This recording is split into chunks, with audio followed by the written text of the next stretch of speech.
Mr. Nichols, I'm going to ask you some questions about your character. Do you follow? Yes, I do. And I would like to ask you, please, to turn and face the jury when you answer my questions. Would you please? Would you like to stand, Mr. Nichols? It has been requested to me that you could stand, so you are facing basically the back of the court, so turn 90 degrees to your left. Of course, look at Mr. Lederman when he asks you a question, but face that way. Mr. Nichols, in 1995 and 1996, did you know the meaning of the word to be dishonest? Yes. Did you think that dishonesty was linked to being funny? I don't know. Because this morning, when we heard the tape, and it is at pages 82 and 83, and do you remember that was the tape when you were being asked questions about your relationship with DCA, Wolfgang Bird? And a question was asked, which we heard, which was this. Do you think DCA was being dishonest in what he was doing? Dishonest in relation to the £400 that was being obtained as a result of 2 false names being supplied? And at first you said, not really. What do you mean by that? I thought that because I'd given the information, and then wanted to know more, like who it was and that, he decided to protect me. You did not think it was dishonest to provide information which was false? I didn't really think about it. You did not think about it? You did not think about naming 2 men as being responsible for the drugs in that pit as being dishonest? Is that right? Yeah. I just figured it was a good excuse so it wasn't looked at that I did it. Did you not think about the consequences to those 2 men? No. Did you not think, in 1995, Mr. Nichols, about anyone other than yourself? Yes.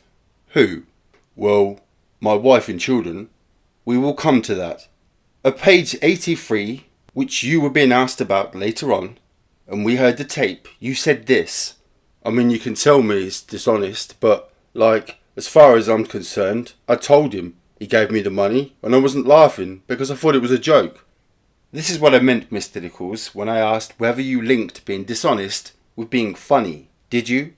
No, I thought it was funny that I was getting paid for information about myself. And finally, on this point, you said, I'm sure it was dishonest, but it was still funny, the fact that I was being paid to tell them or report something. You still thought it was funny? Yes, I did. And this morning, Mr. Nichols, when the tape was being played in which you gave that graphic phrase, dish them out like sweets, can you assist this jury? They could not see your face then, but they can see now. You smiled, did you not, Mr. Nichols? I was smiling when I listened to myself speak. Did you think it was funny? I was listening to myself speak. It made me laugh. It made me smile about listening to myself. You, Mr. Nichols, would you agree? Until your arrest, were a thoroughly dishonest criminal. I broke the law, yes. Dishonestly. I think that is breaking the law, isn't it? We have heard you have a conviction for counterfeiting. That was the production of what denomination of forged notes, Mr. Nichols? I got convicted of distributing counterfeit money, and it was £10 notes. Distributing to whom? People that wanted to buy it. You were selling forged notes, is this right? In block to others, who would go around to shops and pass them and launder them. In a nutshell, is that it? Yeah, I sold counterfeit money. But you sold them to the first punter who would then go into some corner shop, give a £10 note that would not get paid into a bank because it was forgery. That was the end gain, was it not? That is the end result of counterfeit money, yes. And you knew that would happen? Yes, I must have done. In 1995, you were a drug pusher, were you not? Drug dealer, yes. Why do you make the distinction between pushing drugs and dealing them? It's probably the same thing, but I just used the term drug dealing. Do you think that is more polite? Pushing drugs in Braintree and elsewhere? Yes, I sold drugs in Braintree and elsewhere. And elsewhere. Elsewhere in Essex? Yes. And elsewhere? And elsewhere. Elsewhere in Essex? Yes. All of Essex? No. Just specific people. Specific people all around the county of Essex? Yes. Some people didn't live in Essex. Where and how far did your tentacles reach? Very close, but it was Suffolk. And would this be your position as a drug dealer, to use your words? You'd be supplying to a smaller supplier down the line? Yeah, I suppose so. So you're not dealing on the streets, Miss Nichols, were you? I did sell some drugs in small quantities to people that were going to smoke them, like I did deal some drugs direct to people. But apart from giving some drugs direct to people, you had your contacts who were dealers from down the line, who might sell them to other dealers or on the street. Is that your position in the chain? Yes. Do you have contacts in London? I know people in London. Do you know any drug dealers in London? No, not particularly, no. Kent? No, I don't know anyone that lives in Kent. You had, on your own admission, access to shotguns, is that right? I did supply a shotgun, yes. But you moved in a world where you could put the word about that you wanted a shotgun. Yes. You did not have a license, did you, for a shotgun yourself? No, I didn't. So you had contacts with men who were in a position to supply serious firearms. As I said, I could ask people about getting shotguns, yes. When you say people, what sort of people are you talking about? People I know, I suppose. Criminals. Criminals, yes. And in 1996, if that is the date, early 1996, you became an informant, right? I did become an informant, yes. And as we have heard, informing on dealers, getting paid yourself, then giving information about them, right? That was the idea, yes. And that happened, did it not? Not particularly, no. Are you saying that you never sold drugs to a single dealer and did not tell Detective Constable A, Wolfgang Bird, the name of the dealer to whom you had sold drugs? I had supplied some drugs and told him who to, yes. Mr. Nichols, can we have it straight? You knew, did you not, we have heard it this morning, that that police officer was utterly corrupt. When I knew him, no. I didn't know he was utterly corrupt. You knew he was utterly corrupt, did you not, when he was asking £50 of a reward that had been given you for your information? You must have known that he was corrupt, did you not? No. No, I didn't think he was utterly corrupt then. You just thought he was corrupt.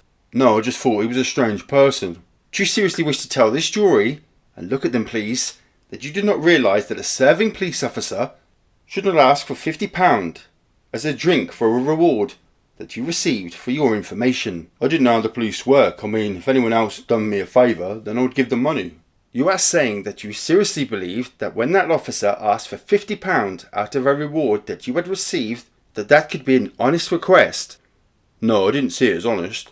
What did you see it as? Thinking about it now, obviously I think it was dishonest. Now? But I never really at the time thought about it. You did not. That is why I asked you, do you see, Mr. Nichols, whether in 1995 and 1996 you knew the meaning of the word dishonest? Did you think about that ever? What was honest and what was dishonest? Not particularly. The word truth and untruth, or the word truth and the word lie, was something you never thought about much, did you? When? In 1995 and 1996? Not particularly. No. The word that you use which bridges the two is the word set up, is it not? In what respect, sorry? To have someone set up, in your state of mind in 1995 and 1996, was to get them arrested for whatever, true or false, right? The word set up in my mind is giving information, and if they get nicked on it, they'd been set up by me. But that information did not have to be true, did it? Yeah, I think it did. Did it? Because were you not giving information about those two men, we can go round it and round it again, who were going to be set up for the drugs in the pit at Braintree? That was untrue information which, incidentally, you got £400 for, right or wrong. I told a story about them, yes. They were being set up, were they not? I don't see how they were being set up. To provide information to a police officer who you knew was saying to you, we need some names, right? Yes. Because other officers higher up are saying, I've got to produce some names for all these drugs that I found in the pit, right? Yes. You were providing those names, right? Yes. Those names were being set up, were they not? No. Did it occur to you that they might get arrested? No. Why not? Well, the drugs were found in the lake. But you were providing information, Mr. Nichols, that you were responsible for the drugs being in the lake, were you not? Yes. Yes, I was. Did it occur to you that if your corrupt police officer had to pass those names on, that they might get arrested? No, it never occurred to me. Did it not? Because you knew the reason why that he needed names from above, right? Yes. And if those names were needed from above, they would have had to be supplied to the officers above, were they not? That was the idea, yes. And if you supplied those officers above, connected with the drug squad, or officers who are in a position to investigate drugs, if two names are provided, they might be interviewed, might they? I presume so, yes. So it is not inconceivable they might get arrested, right? I suppose. So what do you mean you suppose so? It is not inconceivable, is it? Okay, it's not inconceivable. Did you think about that when you gave those names? No, I never. Because you just thought about yourself, did you not, Mr. Nichols? I thought about I thought of them not finding out it was me, yes. Did you have a drink problem in 1995 and 1996? I did drink quite a lot, yes.